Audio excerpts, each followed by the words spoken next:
Good morning students, how are you? Hope you all are fine at your home. I am your SST teacher and I will teach you subject SST of class 8 and I am going to start first chapter. Chapter name is How, When and Where. In this chapter we have completed two topics, importance of history and importance of date. Now today's our topic is periodization of history. Today's topic is periodization of history. What is the meaning of periodization? Periodization का क्या मतलब होता है? Periodization का meaning होता है, अगर हम सिंपल वर्ड्स में बताएंगे तो हिस्ट्री को पीरियड में डिवाइड करना, यानी कि हिस्ट्री को फेजेस में डिवाइड करना क्या कहलाता है? पीरियोडिसेशन कहलाता है। यानी कि जितनी भी ऑल ओवर हिस्ट्री हुई है एंशिएंट टाइम से लेकर के मॉडर्न टाइम तक, उसको पीरियड में डिवाइड करना ही क्या कहलाता है? पीरियोडिसेशन कहलाता है। Okay, now take out your page number 4 of your book SST periodisation of history. तो हम लोग पढ़ते हैं कि पीरियोडिसेशन का क्या मतलब होता है। पीरियोडिसेशन इज अ प्रोसेस और study of categorising the past, कि पास्ट को जब हम कैटेगराइज करते हैं, यानी कि पास्ट को हम जब कैटेगरी में बांटते हैं, पास्ट को कैटेगरी में बांटना, उस प्रोसेस को क्या कहते हैं? पीरियोडिसेशन कहते हैं। तो पीरियोडिसेशन इज अ प्रोसेस और study of categorising the past, यानी कि पास्ट को कैटेगराइज करने के प्रोसेस को और पास्ट को जो है कैटेगराइज करके स्टडी करने के प्रोसेस को हम क्या कहते हैं? पीरियोडिसेशन कहते हैं। अब जो पास्ट को हम कैटेगराइज करते हैं, कैटेगराइज करना यानी कि जो हम उसको कैटेगरी में बांटते हैं, तो किस में बांटते हैं? Into discrete. एक वर्ड है हमारी बुक में डिस्क्रीट। डिस्क्रीट मीन्स होता है सेपरेट। तो सेपरेट करना यानी कि जो पास्ट है उसको अलग अलग करना। Quantified named block of time, और उनको क्वांटिफाइड करना यानी कि नेम्ड ब्लॉक ऑफ टाइम, उनको ब्लॉक ऑफ टाइम जो टुकड़ों में हमने बांटा है उस पास्ट को, उसको नेम देना। तो पीरियोडिसेशन का मतलब क्या होता है? पीरियोडिसेशन इज द प्रोसेस ओके और study of categorising the past. Past को कैटेगराइज करना ही पीरियोडिसेशन कहलाता है। आप फर्स्ट लाइन में ही हमारा क्वेश्चन का आंसर मिलता है, व्हाट इज द पीरियोडिसेशन या what do you understand by the periodisation of the history. History के पीरियोडिसेशन से या पीरियोडिसेशन से आप क्या समझते हो? पीरियोडिसेशन इज अ प्रोसेस, एक ऐसी प्रक्रिया है, ठीक है, इज अ प्रोसेस और स्टडी, या तो हम प्रोसेस कह सकते हैं या स्टडी कह सकते हैं। किसका प्रोसेस है, किसकी स्टडी है? कैटेगराइजिंग द पास्ट, यानी कि पास्ट को कैटेगराइज करना, पास्ट को टुकड़ों में बांटना। एक साथ तो हम पूरी हिस्ट्री पढ़ नहीं सकते एंशिएंट टाइम से लेकर के आज तक की, तो उनको टुकड़ों में बांट करके यानी कि सेपरेट करना और कोई क्वांटिफाइड नाम देना, ठीक है, और उन टुकड़ों में जो हमने बांटा है उन टुकड़ों को क्या, कोई ना कोई नेम देना। जैसे हमने इंडियन हिस्ट्री को नेम दिया है एंशिएंट इंडिया, ठीक है, जो बहुत पुरानी ओल्ड हिस्ट्री रही है। फिर उसके बाद का जो पीरियड आया है यानी कि मिडिएवल इंडिया, ठीक है, और उसके बाद जो टाइम आया है उसको हम मॉडर्न इंडिया, ब्रिटिश इंडिया कहते हैं। तो इन दिस वे हम लोगों ने पूरी इंडियन हिस्ट्री को 3 पार्ट्स में बांटा है। तो पीरियोडिसेशन समझ में आया किसे कहा जाता है? पीरियोडिसेशन इज द प्रोसेस और study of categorising the past. आप लोग एक क्वेश्चन नोट डाउन करेंगे और उसका आंसर हमारी पीरियोडिसेशन की जो फर्स्ट 2 लाइन्स है वही उसका आंसर है। Note down this question and you will give the answer of this question in your notebook. Question is, what do you understand by the periodization? तो क्या होता है पीरियोडिसेशन? पीरियोडिसेशन इज द प्रोसेस और study of categorising the past into discrete quantified named block of time, यानी कि जो past separate है, यानी कि जिस पास्ट को हमने अलग अलग कैटेगराइज किया है, अलग अलग नाम उनको जो दिया है, उस प्रोसेस को और और इस तरीके से जो सेपरेट पास्ट है उसको स्टडी करने को ही हम क्या कहते हैं, पीरियोडिसेशन कहते हैं। अब नेक्स्ट हमारी जो लाइन है, this is usually done in order to facilitate the study and analysis of history. This is usually done, ये पीरियोडिसेशन क्यों किया जाता है, क्यों किया जा रहा है कि हिस्ट्री को हमने पीरियोडिसेशन में क्यों डिवाइड किया है, हिस्ट्री को हमने कैटेगराइज क्यों किया है।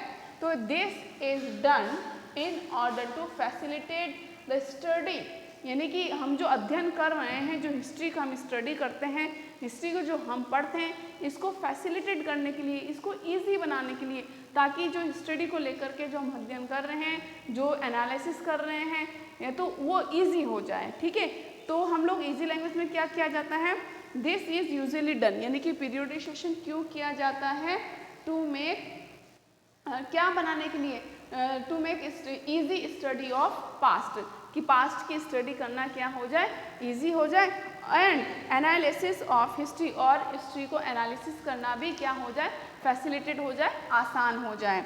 Understanding current and historical process, और ताकि हम आज के और हिस्टोरिकल प्रोसेस को क्या कर सकें, समझ सकें। And causality that might have link to those events, और इसका क्या रीज़न है, कॉजलिटी यानी कि कारण, कि हम उन इवेंट्स, वो इवेंट्स हिस्ट्री में या पास्ट में जो घटनाएं हुई हैं, कोई रिवोल्ट हुआ हो या कोई वॉर हुआ हो, ये सब क्यों हुए, ऐसे इवेंट्स क्यों हुए, to know about their reason, to know about their causes, इसलिए हम लोग क्या करते हैं, हिस्ट्री को किस में बांटते हैं, पीरियोडिसेशन में डिवाइड करते हैं।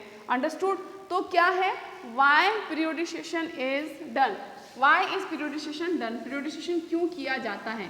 सेकंड नंबर क्वेश्चन स्टार्ट होता है, note down this question also, ये एक्स्ट्रा क्वेश्चन है which you have to done in your notebook, और आंसर्स भी मैं आपको बता रही हूँ कि, तो क्वेश्चन नंबर सेकंड में नोट डाउन करेंगे, why is periodisation, why is periodization done, periodization of history, periodization of history done। Question का मीनिंग ये है कि हिस्ट्री का पीरियोडिसेशन क्यों किया जाता है, हिस्ट्री को कैटेगराइज क्यों किया जाता है। आंसर हमारे पैराग्राफ की सेकंड लाइन से ही है, this is usually done in order to facilitate the study and analysis of history, यानी कि हिस्ट्री को स्टडी करने के लिए, हिस्ट्री की स्टडी और उसकी एनालिसिस, उसको विश्लेषण करना आसान हो जाए, उसको समझना आसान हो जाए, इसीलिए हम पीरियोडिसेशन करते हैं। और सेकंड रीज़न ये है, understanding current and historical process.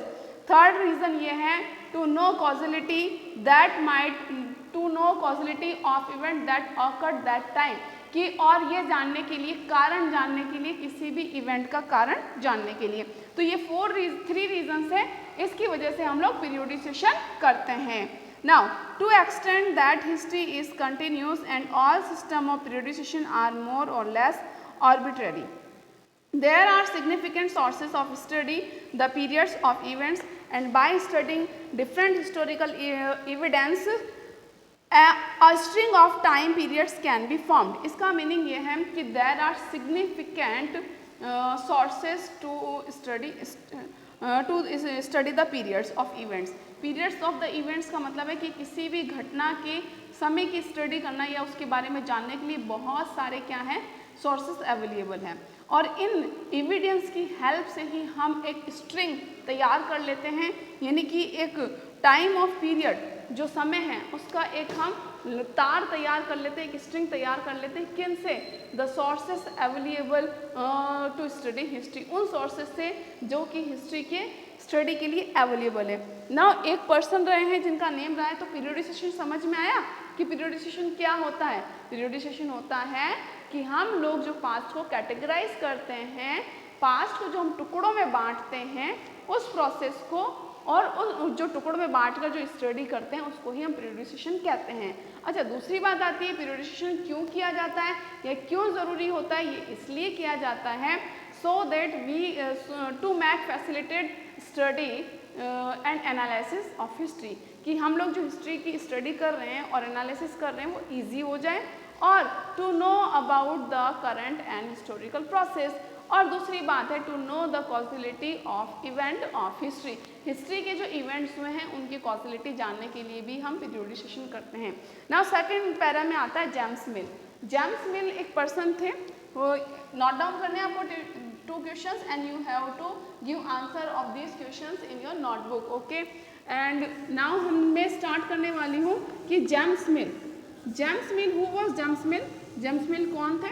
James Mill was a Scottish philosopher. James मिल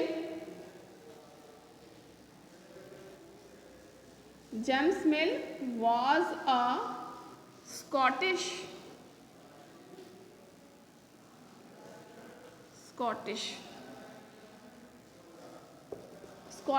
थे ये, स्कॉटलैंड के थे, स्कॉटिश फिलोसोफर।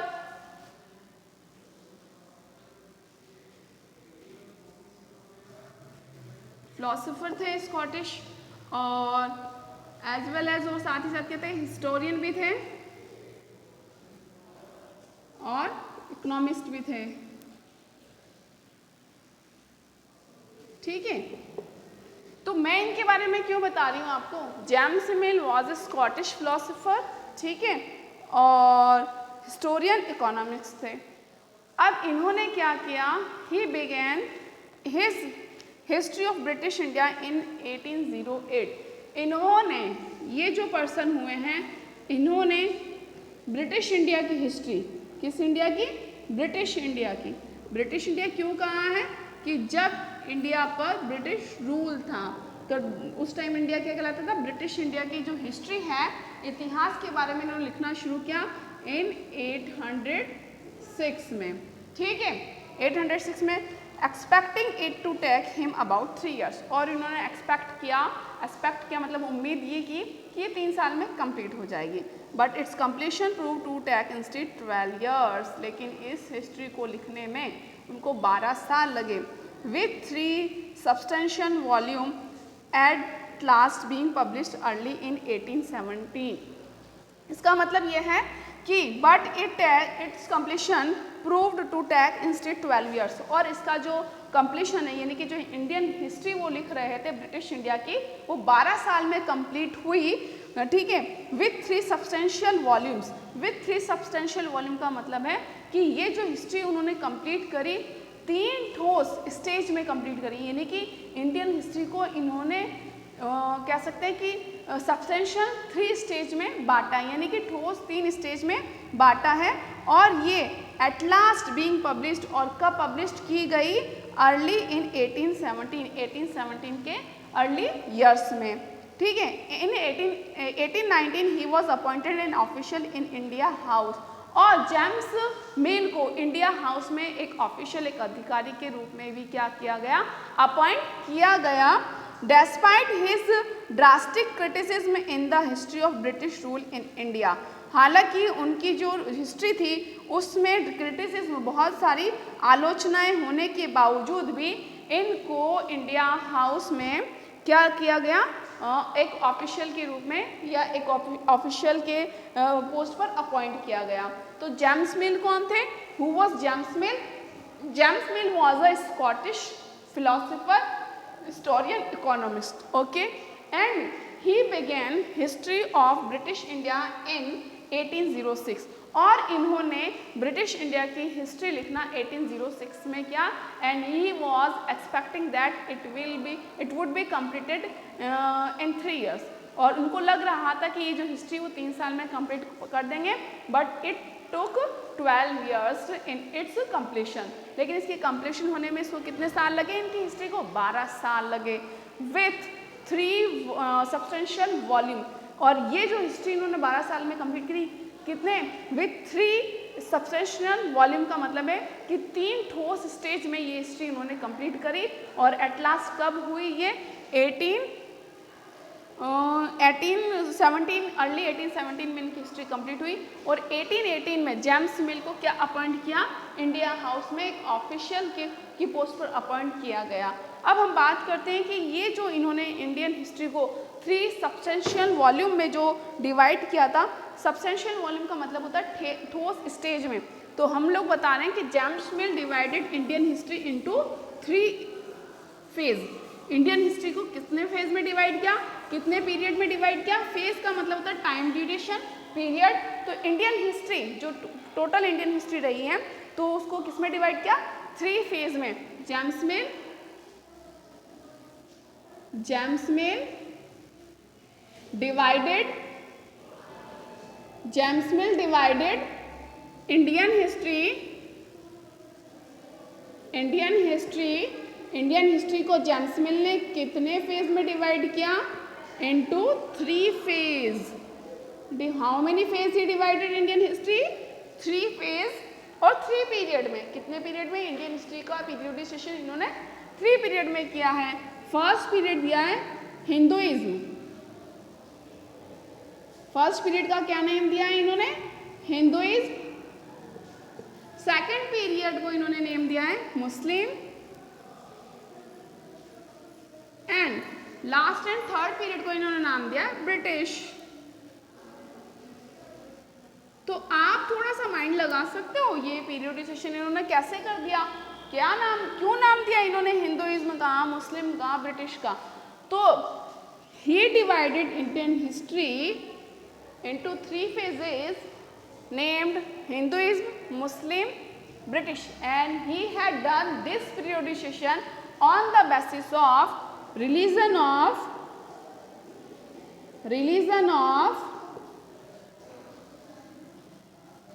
रूलर्स, यानी कि रूलर्स के रिलीजन के बेस पर इन्होंने ये पीरियडाइजेशन किया है। ये जो एंशिएंट टाइम था, इस टाइम पर जो रूलर्स का रिलीजन था वो हिंदुइज्म था। So he gave the name of this periodisation Hinduism. और मिडिवल पीरियड में जो रूलर्स हुए थे उनका जो रिलीजन था वो कौन था? मुस्लिम थे। इसलिए इन्होंने इस पीरियडाइजेशन को क्या नाम दे दिया? मुस्लिम। और थर्ड पीरियडाइजेशन को इन्होंने नाम दिया ब्रिटिश। ये नेम क्यों दिया? बिकॉज जो रूलर थे इस टाइम पर वो ब्रिटिशर्स थे, तो इन्होंने इस पीरियड को नाम क्या दे दिया? ब्रिटिश। तो रूलर्स के रिलीजन के बेस पर जेम्स मिल ने पीरियडाइजेशन किया है या हिस्ट्री को डिवाइड किया है। लेकिन अब क्या होता है, क्या यह पीरियडाइजेशन राइट है? क्या सिर्फ धर्म के नाम पर धर्म ही चेंजेस हुए थे क्या इंडिया में, या और भी अच्छे अच्छे चेंजेस आए थे? ठीक है, तो अब हम आगे बढ़ते हैं कि क्या बात है, क्या ये पीरियडाइजेशन सही था या नहीं था। चलो स्टार्ट करते हैं। Third paragraph, page number 4। Please आप लोग अपनी बुक ओपन करके बैठेंगे when you are watching videos. जब आप वीडियो देखते हैं तो अपनी बुक को ओपन कीजिएगा। Okay. James Mill divided Indian history into Hinduism and Muslim and British periods. This periodization is based on the religious line that there was a phase for which the Hindu were the rulers and other were ruled. तो यहाँ आ रहा है कि इन्होंने ये जो क्या है रिलीजियस बेस पर किया है कि there was a phase for which, कि एक ऐसा पीरियड रहा है कि जहाँ पर हिंदू रूलर्स थे एंड अदर वर रूल्ड। और आगे आता है then come the phase of Muslim. उसके बाद जो फेज आता है वो मुस्लिम्स का आता है और उसके बाद जो आता है वो ब्रिटिश का आता है। He had a colonial mind and thought Asians to have poorly civilised. तो ये जेम्स मिल का माइंड क्या था? कॉलोनियल माइंड था। और इनका ये मानना था कि जो एशियंस होते हैं, यानी कि हमारा इंडिया तो एशिया कॉन्टिनेंट में ही आता है, कि जो एशियन लोग होते हैं, और ये जो ब्रिटिशर्स थे ये यूरोपियन थे, यूरोपियन कॉन्टिनेंट से बिलोंग करते थे। So he thought that the Asian people जो क्या है वो क्या होते थे? पुअरली सिविलाइज्ड होते थे, यानी कि वो अच्छे सभ्य लोग नहीं थे। And he felt Europeans to be superior. और इसको ये लगता था कि यूरोपियंस बहुत ही सुपीरियर होते हैं, सर्वश्रेष्ठ होते हैं as compare to Asians. It has been argued by many historians that it is not correct to periodize the Indian history on the basis of religion of the ruler. लेकिन बहुत सारे Indian जो historians रहे हैं उन्होंने, many historians, Indian नहीं बहुत सारे हिस्टोरियंस ऐसे रहे उन्होंने आर्ग्यूमेंट किया है the periodisation of Indian history on the basis of religion of rulers is not correct, कि इंडियन हिस्ट्री को रूलर्स के रिलीजन के बेस पर बांटना करेक्ट नहीं है। The problem with the periodisation of Indian history by James mill was that he divided the Indian society in 3 stage. Problem क्या है कि जेम्स मिल ने जो पीरियोडिसेशन किया है इंडियन हिस्ट्री का, उसके साथ में प्रॉब्लम ये है कि एक तो उन्होंने सिर्फ 3 स्टेज में ही डिवाइड कर दी है इंडियन हिस्ट्री को. This suggested that no other major changes took place in the Indian history other than the religious ones. This suggest, इससे ये पता चलता है कि इंडियन हिस्ट्री में रिलीजन के अलावा, इंडियन हिस्ट्री में रिलीजन के अलावा no other changes took place, कोई अदर चेंजेस आए ही नहीं है. तो ये तो धर्म के आधार पर हो रहा है कि यहाँ पर हिंदू हुए या मुस्लिम हुए या ब्रिटिशर्स आ गए रूलर्स. ये तो रिलीजन के बेस पर पीरियोडिसेशन हुआ है जो कि बिल्कुल करेक्ट नहीं है. Okay, other than the during the Muslim and British there were thousand of Hindu and Muslim princely states. और हिस्टोरियंस का यह भी कहना है कि ऐसा नहीं है कि जब मुस्लिम रूलर्स थे तो सिर्फ मुस्लिम ही थे, हिंदू रूलर्स नहीं थे, क्योंकि मुस्लिम जब रूलर्स हुए तो बहुत सारे हिंदू प्रिंसली स्टेट्स भी थे, यानी कि हिंदू रियासतें थी, जैसे कि राजपूत रियासतें थी, है ना. और महाराणा प्रताप भी तो रूलर्स थे ना मिडिवल पीरियड में, शिवाजी भी तो थे मराठास में. तो ये नहीं कह सकते कि मुस्लिम रूलर्स के टाइम पर हिंदू रूलर्स एग्जिस्ट नहीं करते थे और ब्रिटिश टाइम पर नहीं करते थे. तो हम कह सकते हैं ना कि जेम्स मिल का जो पीरियोडिसेशन है वो बिल्कुल करेक्ट नहीं है. In fact through this periodisation he try to divide the people with their own specific identity which was not correct. हाँ, इनफैक्ट इन्होंने जो पीरियोडिसेशन किया है, जेम्स मिल ने जो पीरियोडिसेशन किया है उसमें इन्होंने he try to divide the people, इसमें लोगों को जो डिवाइड किया है with their own specific identity, उनकी खुद की स्पेसिफिक आइडेंटिफिकेशन से किया है. ऐसा नहीं है कि ऑल ओवर फेज में क्या बड़ा चेंजेस किया आया है, इसलिए नहीं, बस रूलर्स की स्पेसिफिक आइडेंटिफाई किए कि रूलर्स का क्या रिलीजन था. ठीक है, उन्हीं की खुद की स्पेसिफिक, खुद की लोगों की देखिए, ऐसा पूरा ऑल ओवर लोगों में क्या चेंजेस आया, पूरी पॉपुलेशन में क्या चेंजेस आया है, वो चीज़ नहीं देखी गई है. तो पीपल की ऑन स्पेसिफिक आइडेंटिफिकेशन से ही इन्होंने पीरियोडिसेशन किया है. So it is not correct. Thus the Indian scholars later classified Indian history into ancient, medieval and modern. अब इसके बाद में क्या आता है, जेम्स मिल ने तो क्या किया, इंडियन हिस्ट्री को हिंदुइज्म, मुस्लिम और ब्रिटिश में बांट दिया, रिलीजन के बेस पे बांट दिया, यानी कि लोगों की खुद की स्पेसिफिक क्वालिटी के बेस पे बांट दिया. बट लेटर जेम्स मिल के बाद में जो इंडियन हिस्टोरियंस हुए थे, यानी कि भारतीय इतिहासकार जो हुए थे, he divided Indian history into 3 period. Okay, Indian historians ने Indian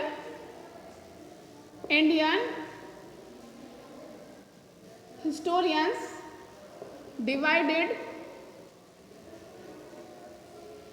divided Indian history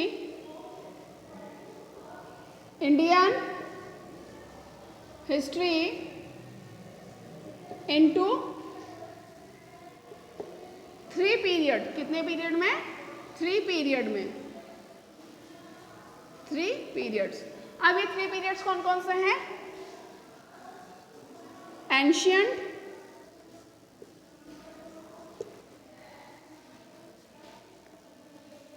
medieval